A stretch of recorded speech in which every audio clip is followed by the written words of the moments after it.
The 2023 general election will be a test for the Independent National Electoral Commission to prove its independence and capacity to conduct credible, free and fair elections.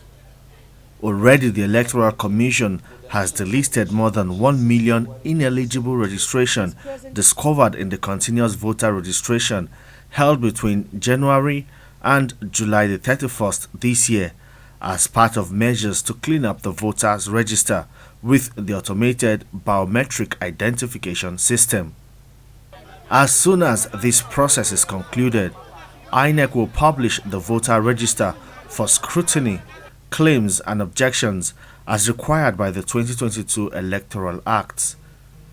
But another incident that has put the Electoral Commission under the spotlight is the appointment of new resident electoral commissioners by President Muhammadu Buhari.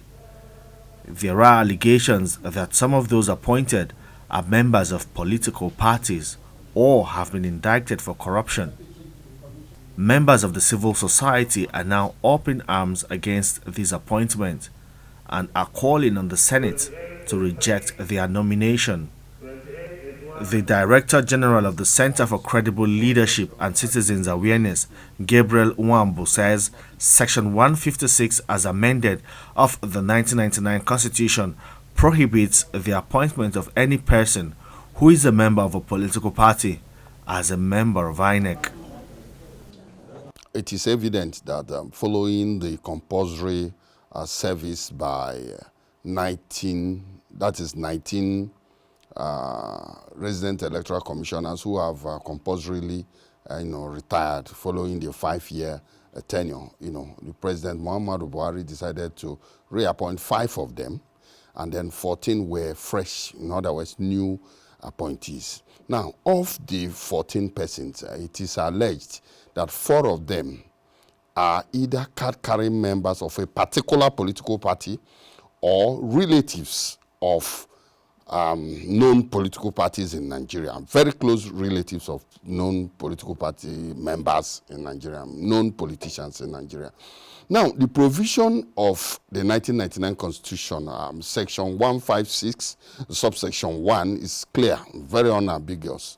It clearly stipulates the conditions for appointment, of any person who must be a Nigerian citizen into as INEC Resident Electoral Commissioner or INEC National Commissioner. So one of the prerequisites, one of the conditions is that that person must not be a card-carrying member of a particular political party. And it should not be seen over the years to have affiliations with any political parties. So what civil societies are saying, in other words, is that the 4 persons whom have been mentioned, the letter has been written to the president, a letter has also been written to the National Assembly, who are to screen these people upon resumption from the recess, is to look at it inwardly, because that would have a connotation that will send negative signals on the genuine intention of President Muhammadu Buhari to ensure that there is a level playing ground for a transparent, free, fair, and credible elections come 2023. In other words, a lot of Nigerians are already reading meanings that if this person, the 4 persons, are members, card-carrying members of a particular political party or close relatives of a particular political party, it is clear that the intention of those people might not be genuine and might not be in tandem with a transparent process for elections in Nigeria. No, this is the right time. You see, once they are, the position, the time lag is statutory. Once they are confirmed and sworn in, the 4 of them, that is the end. It becomes difficult to recurse them or make them recurse or, to come back or sack them. It is not really easy, removing them from the said office. It is better to bring in clarity, so that Nigerians will know that the president means well. Nigerians will know that the National Assembly, especially the Senate, who is mandated to screen nominees, mean well for the country. If these people are really card-carrying members, for which, there are evidences to buttress. The best thing to do, there are a lot of Nigerians. You see, I want to tell you something. I'm not praising, I'm apolitical. I don't belong to any political party as a civil society person, clearly. Now, the immediate past president did well to have nominated people who are from the civil societies. Everybody knows that some of those people, some of them have just retired, were not members. They were just from the civil societies. They never participated in politics. There are people who are like that. You have a lot of people like that. There are scholars, professionals, who are not card-carrying members of any political party in Nigeria. Why don't you take from there? Must it be people that have issues that borders on their partisanship? Must it be them? It's a simple thing. There are over 200 million Nigerians who are, at least you have a lot of qualified people there. It will make sense if the government, by its footstep, by the body language of Mr. President, shows that the president is really committed to conducting, for INEC to conduct a transparent and free, fair elections. So one of the bold steps, again, having signed the Electoral Act 2022 as amended, one of the bold steps the president can do again to write his name in gold is to ensure that he records these 4 persons and nominates, fresh people who does not have affiliation whatsoever with political parties. Now, you see, the enactment of a fresh Electoral Act, 2022 as amended, made very clear provisions. You see, you have Section 47, you also have Section 50, subsection 2. These are areas that have given INEC very clearly the powers to transmit election results, via electronic means. This was void before now. It was lacking before now.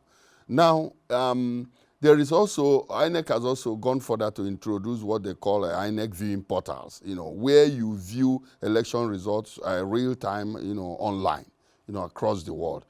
But it does not end there. I was in Ekiti as head of mission, election observation. I was also in Osun. But you see the lacuna as the situation, as INEC is tightening all the possible loopholes. Desperate, very few of them, not all politicians are desperate, very few desperate politicians resort to what we call voter inducement. They buy votes, at all costs. They go out of their way to ensure they buy votes. Now, in Ekiti, for instance, we saw the EFCC, arrest some persons, but till date, we've not seen whether they are prosecuted. If they are prosecuted, Nigerians need to see them being prosecuted so that it will act as a deterrent to intending or future perpetrators of this crime. So what we are saying is that INEC has gone a step further to introduce a bill, suggesting that special courts should be inaugurated by government so that it should become a law intended to punish electoral offenders. So the idea is that all these amendments of Electoral Act will amount to rubbish if there are no special courts, because INEC right now is overburdened. INEC also is not a law enforcement agent. That special court will deal decisively with electoral offenses, and that would bring us where we are supposed to be in the League of Nations. And then Nigerians will be proud. It will also reduce to the barest minimum issues of litigation. Because if you know you are defeated, you are won, your people did not vote for you, there wouldn't be need to go for litigations and wasting time, unnecessarily. The BVAX technology is the way to go. The BVAX technology has replaced the hitherto card reader machine. The BVAX, is a dual authentication system. It captures both your biometrics, facial look, to be able to ascertain that the person standing before the camera is really the person that it is supposed or ought to be. Now, and it also sends it straight to the central server. You understand? And you see, with this BVAS technology and the Electoral Act, before now, what you declare results in the polling unit based on the total number of registered voters. In other words, I give you an example. If, for instance, 1,000 people are registered in a particular polling unit, and due to voter apathy and all that, only 150 people turn out, to exercise their franchise.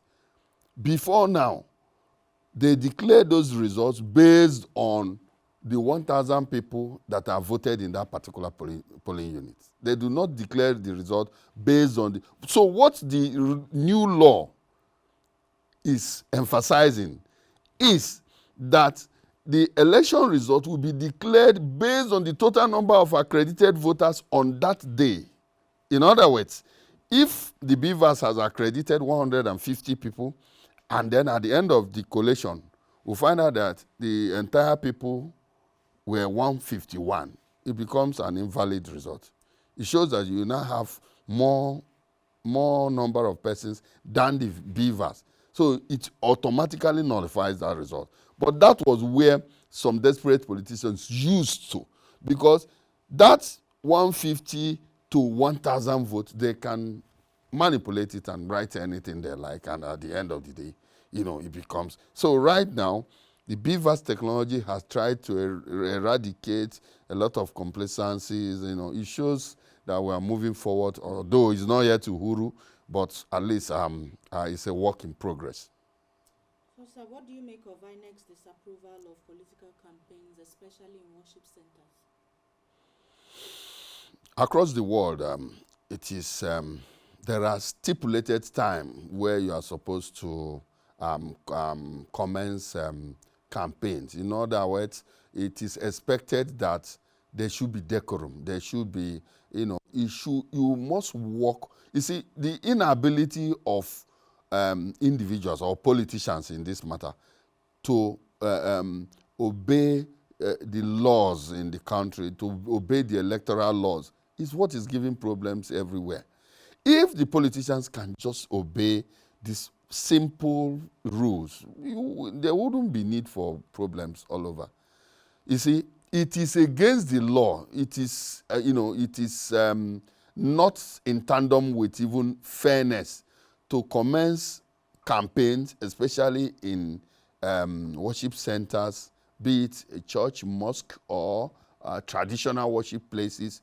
You start campaigning, talking to people about voting for a particular political party. That is wrong. And of course, when INEC gets those clues, they are supposed to, in fact, arrest or disqualify whatever party person that was being campaigned for. That's the provision of the law.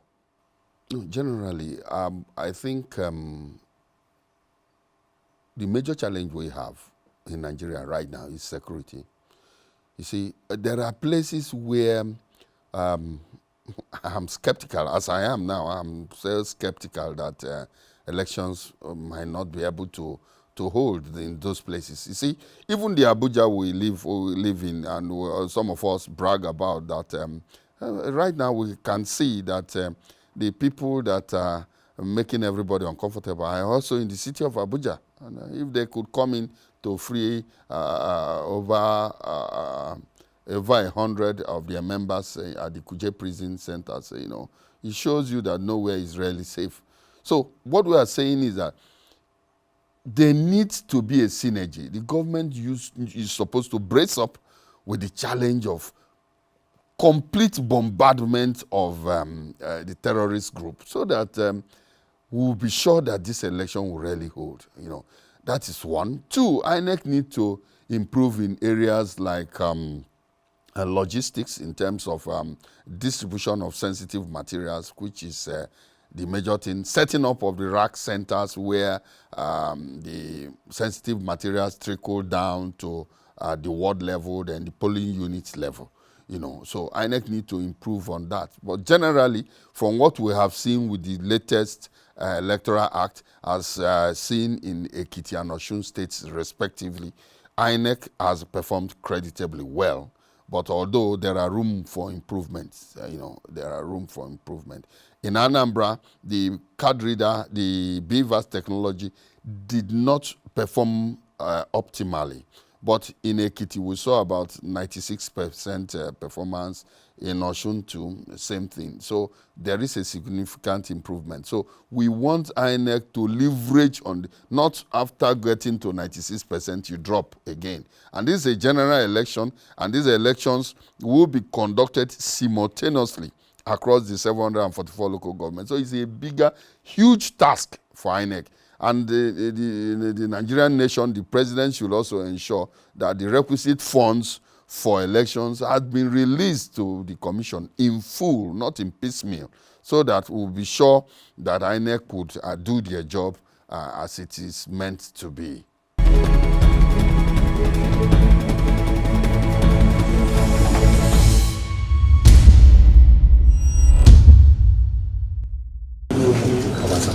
While INEC tries to clean up the voter register and win the confidence of the electorate, political parties are also facing turbulence as they prepare to go to the polls in 2023. The African Democratic Congress is neck-deep into a crisis that threatens to scuttle its chance of winning votes at the polls. Now the leadership of the party has expelled its presidential candidate just less than 2 weeks before the start of campaigns ahead of the presidential election. But the party's presidential candidate, Dumebi Kachukwu, has called the bluff of the party's hierarchy and insists he remains in the party and carries its presidential flag into the contest next year. Every day, front page, ADC in crisis. What I see is ADC front page. If ADC is not important, ADC will not be on the front page of the paper.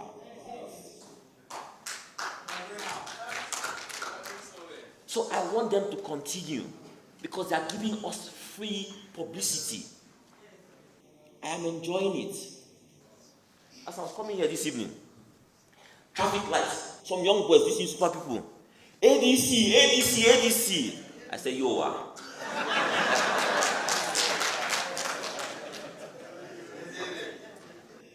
They said, we know Ahmed Buhari, we know him. I said, yo, I'll give you the video. I made the best. I said, greet him, make a video, let me greet him. They are making us popular. Continue thinking that you are damaging me in the media. You are wasting your time. You are making me and our party popular.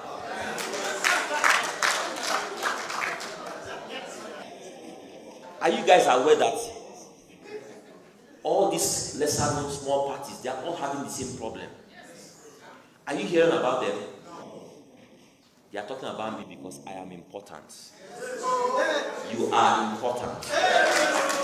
That is why we are in the news. They are giving us free airtime. Enjoy it. Enjoy it.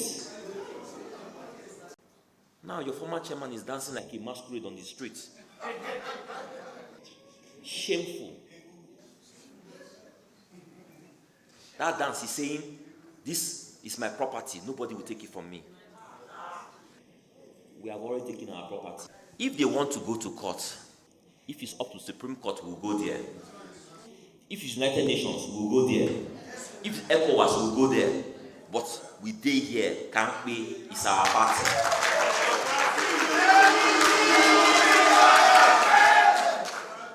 I am battle ready. I am battle tested. Don't test my resolve.